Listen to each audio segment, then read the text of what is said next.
Okay, question number one. Who am I? Or what's my name? Or something like that. Okay, my name is Ebony Coley, and I'm from Washington, D.C. I'm a nurse in the Baltimore area.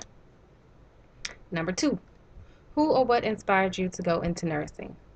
Well, as a child, I was just nosy, and I felt like I wanted to know what was going on anytime that I was in a medical setting. So that was the first thing. I'm just my personal nosiness, wanting to know, wanting to understand what they were saying so it wouldn't go over my head. So I would better understand. No one person really inspired me. I learned throughout the years that I was I naturally wanted to help people out. So healthcare was like easy to incorporate that into, like you're definitely helping people if you're a nurse. So my nosiness, pretty much, just my nosiness. Okay, number three. What is your current job title? I am a charge nurse. That's my title, charge nurse.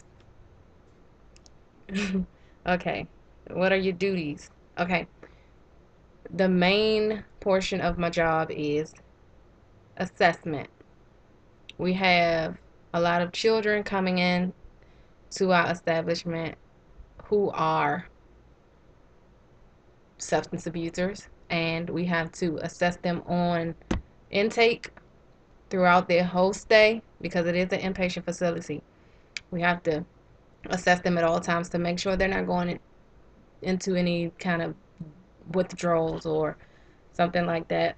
And other than that, it's mainly medications and giving PPDs, like medications all day long. They come to the nurses station, they come to us, and we give medication all day long, from Suboxone to Tylenol to cough syrup, whatever they need. Okay.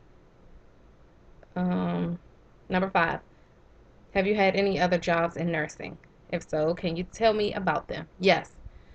This, what I'm currently in, is a adolescent treatment center. Before that, I was in a methadone clinic, which we just pass out methadone to, um, I guess, recovering addicts. Um, Also, I worked in a jail for a short period of time. It was pretty much just like where I am now. We're there giving medications and assessments. Um, Also worked in assisted living, which was a lot different. It's ooh, wait a minute. Okay, assisted living, which was a lot different. It was taking care of geriatric patients. All my patients were elderly, and most of them could take care of themselves. However, it was a lot of them that you had to medicate, not just watch them take their pills, but you had to medicate, make sure they taking their insulin or giving it to them for them because some of them couldn't do it anymore. Memories go bad. They also had a dementia unit where we had to pretty much do everything for the patient because they couldn't do it but do it themselves anymore. Um, what else did I do? A nursing home where, yeah, most of that is total care, suctioning, wound care, G tubes, all those tube feedings, colostomy bags, and also you have to make sure that you are keeping an eye on the CNAs because you are their supervisor. You got to make sure you stay on top of them. Okay, so so assisted living, nursing home, methadone clinic, and adolescent treatment center, and a small time at a jail, correctional facility. Number six, what would you advise nursing students to do outside of the classroom? In my opinion, I think that all nursing students should work as CNAs once they finish their first year of nursing school. I think that will give you a head start when you get into your actual work setting, so you won't be so overwhelmed because it's a bit different. It's different. The real world is different from the classroom. So, number 10, how does the real world of nursing differ from the classroom? Okay, in the classroom, you pretty much work one on one. You may get up to like 4 or 5 patients, but in the real world, you'll definitely have way more than that. Also, in the classroom, people are willing to help and answer your questions. In the real world, not so much. People are really busy and it's a stressful profession. It's like they don't really have time to be babysitting a new grad. So get as much as you can while you're in school. Ask as many questions as you possibly can. Get as many experiences as you can. Don't run away from them. Don't be scared. And make sure you do that CNA while after you finish that first year of nursing courses. Okay. Number, blah, blah. Number 8. What are the pros and cons of nursing as a profession? Okay. The pros, I'm not going to lie.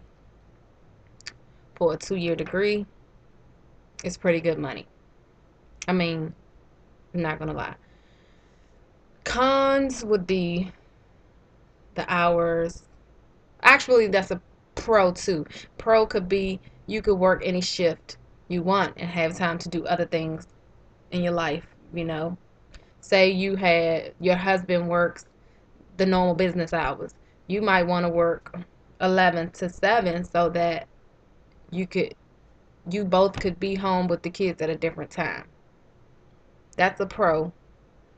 Um, a con would be like sometimes you'll have to work weekends. Most people want Monday through Friday. Sometimes you have to work holidays. You have to rotate your holidays so you miss out on your family events or whatever.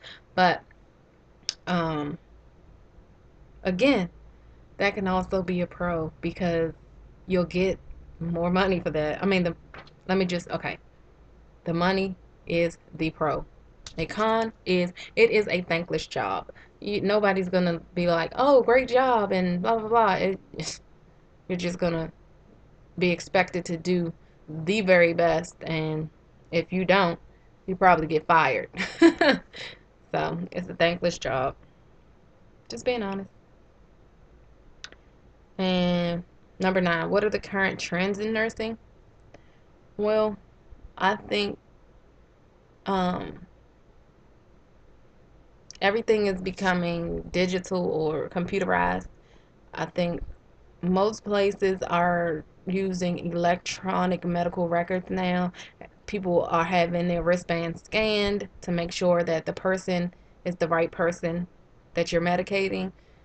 Um, Pretty much that whole digital era, everything is computerized now or becoming computerized now because there's still some places that don't, but as time goes by, everybody will be using computers for record keeping and medication and everything. Okay. So, number 10, what changes do you see happening in media in the near future? Well, I see LPNs being phased completely out because, as my time in my time as a nurse, I've seen hospitals who have had LPNs for years send their LPNs back to school to get their RNs, or they just lose their job. They can't work as LPN. I haven't seen it so much in nursing homes or substance abuse, but I think that's pretty much coming too. But it starts with the hospitals. They want you to at least have a 2-year, and some of them want you to have a 4-year. They want you to have that BSN. So, yeah, I think LPNs will be no more in a few years, and RNs will be the lowest man on the totem pole.